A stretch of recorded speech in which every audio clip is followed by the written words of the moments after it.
Lost Doll. This story begins with a girl called Rose, but it isn't really about her. Rose was 2.5, plump, and had a very small nose. As the story isn't really about her, I suppose you don't need to know all that. But details are helpful sometimes, aren't they? For example, if you didn't know that Rose was 2.5, if you thought that she was, say, 25, then you might not understand why she did what she did. But now you know that she was a very small person, and so you're bound to understand. What Rose did was this. In her bedroom one morning, she picked up the set of Russian nesting dolls she'd been given at Christmas, took them all apart, and put the littlest one, which was ever so small, between the crack in the floorboards, and let go of it. This is where Rose's part in the story ends, pretty much. She may have told her mother what she'd done, and her mother may have said something like, "Oh dear, Rose, well, you won't see her again." And Rose may have stood for a moment at the centre of a tiny tornado of shock. But then something probably happened, and Rose and her family carried on with their day. But the lost doll, who landed with the faintest clattering noise on the floor beneath the floorboards, which was actually the top of the living room ceiling, if you see what I mean, who lay flat on her painted wooden back, staring up at the line of daylight through which she'd been plopped. What about her? How on earth was she feeling? Well, for a start, I ought to tell you that by and large, Russian nesting dolls don't feel quite to the extent that we usually do. They do, however, possess a small range of emotions, about 4 really, and those 4 emotions are happy, sad, confused, and calmly excited. That last one might be tricky for us to understand because, being human, we are generally either calm or excited, and it's difficult, isn't it, to imagine those two feelings fusing together. But for a Russian nesting doll, being calmly excited was a perfectly common state in which to find oneself. Interesting note, I did hear once of a Russian nesting doll who was known to display a total of 6 emotions. As well as being happy, sad, confused and calmly excited, she was often livid and had on occasion showed signs of being in love, though with what or whom no one had ever been able to fathom. Being a slave to such a melodramatic range of feelings had not made her popular with her kind, and I'm afraid to tell you that she ended her days in a tiny post office on the eastern edge of Siberia, where she teetered on the brink of a dusty shelf in a rather highly strung state. The lost doll under Rose's bedroom floorboards was confused, but not for long. She was reasonably intelligent, and after lying on her back for about 10 seconds, she came to understand what had happened. She had heard rumours of this kind of thing. The biggest doll in her set, who was the only one who could speak to anybody when they were packed away, because she was the only one who remained visible, had heard all sorts of stories from the other toys in the quaintly old-fashioned shop where they had lived before being bought. Tales of getting lost were a favourite amongst them, and being hurled mercilessly between floorboard cracks was often touted as an awful end. The lost doll flipped herself upright and looked ahead of her. It was a gloomy place in which to find oneself, but not too dark because of the daylight shining through the cracks between the floorboards. There were a great many cracks actually, and the lost doll wondered why no one had ever thought to fill them in. There were so many small things in life that could easily fall through them. She began to feel confused again, and this feeling became stronger when she heard a faint rustling noise. The lost doll had no neck, so in order to locate the source of the noise, she had to swivel her whole wooden body around and around. At first she saw nothing and, feeling calmly excited, heard the rustling noise getting louder or nearer. Then, on her third rotation, she stopped. Facing her and placing itself a few centimetres away from her woodenness stood a big spider. The lost doll wasn't frightened because being frightened was not one of her feelings, and anyway, she didn't know what a spider was, so had no idea in her head that it might be scary. She wanted to smile at it. She enjoyed feeling happy, so naturally she wanted to make the spider feel happy too.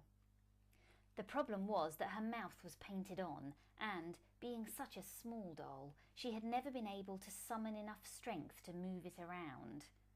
So she tried to show friendliness in her general attitude. The spider himself was very friendly by nature and wanted to smile at the lost doll. But she couldn't see his mouth, and he knew this, so he put his friendliest look into all his eyes. Luckily she saw it and felt happy. The spider decided to show her around. He introduced her to a lot of the other things that had fallen under the floorboards. The lost doll didn't have any legs, which meant she couldn't walk on her own, but the spider solved this problem by flipping her onto her side with one of its legs and carefully rolling her around his hometown. The lost doll met a small plastic car, a variety of buttons, some foil, a little fluffy rabbit, really little, a biro, a rubber lion with its own parachute wrapped round it with string. The lost doll felt confused by this, as indeed did everyone else.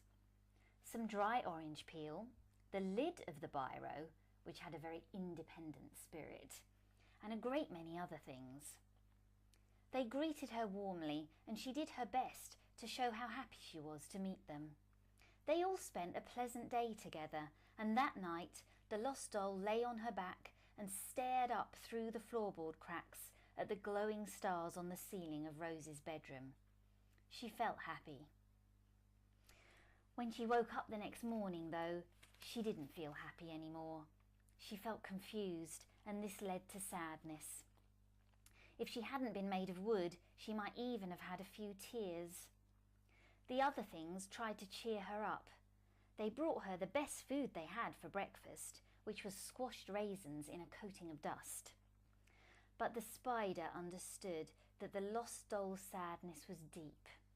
She had been separated from her family of dolls, and she had never been alone before, and she was only just beginning to understand the reality of her situation. The other things under the floorboards had always been lone wolves.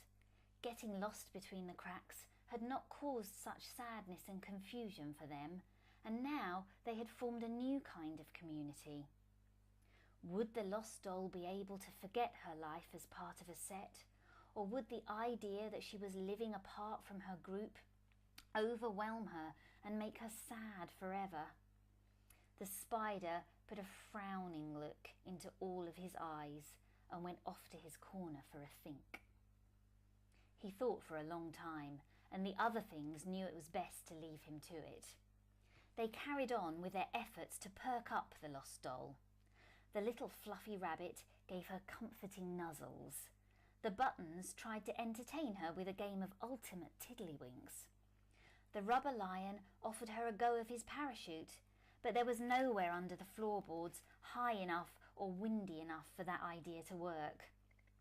The lost doll was happy that her new friends were so kind, but her overall sadness clung to her like a wet bin bag.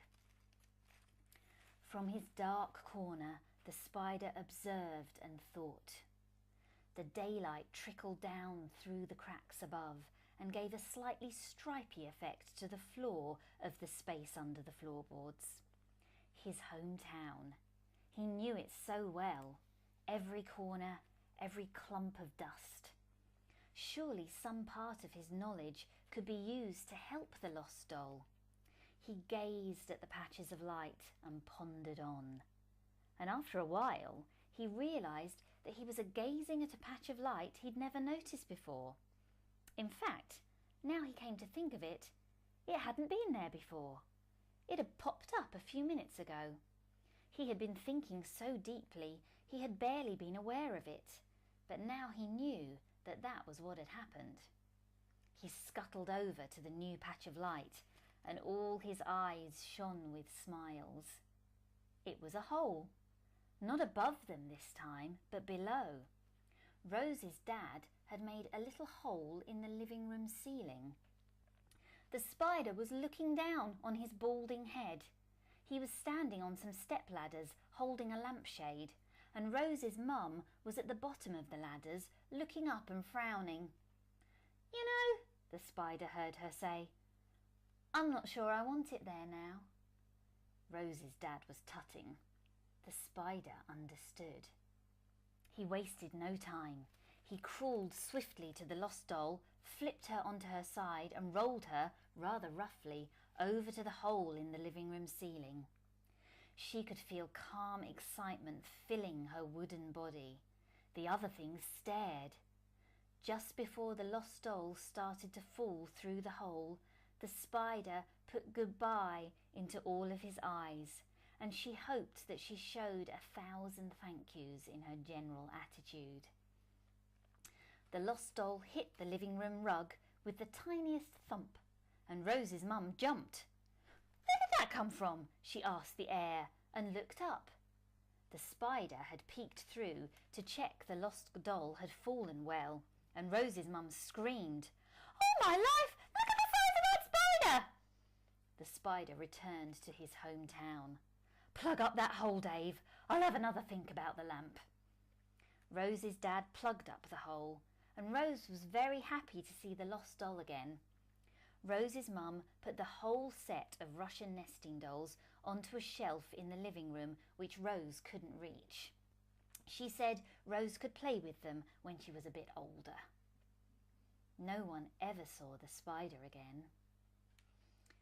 He still lives in his hometown though, and it is a wonderful place, full of community spirit and individual initiative. The things there never could work out how to get the rubber lion's parachute to work in such a confined space, so they gave up, and the lion let them cut the parachute material up and make it into a beautiful quilt stuffed with spare fluff and sewn with odd bits of thread. The spider supervised the work, and now they all sleep under it at night time. Sometimes the biro lid gets restless and goes for a midnight wander. The no longer lost doll is almost always happy now.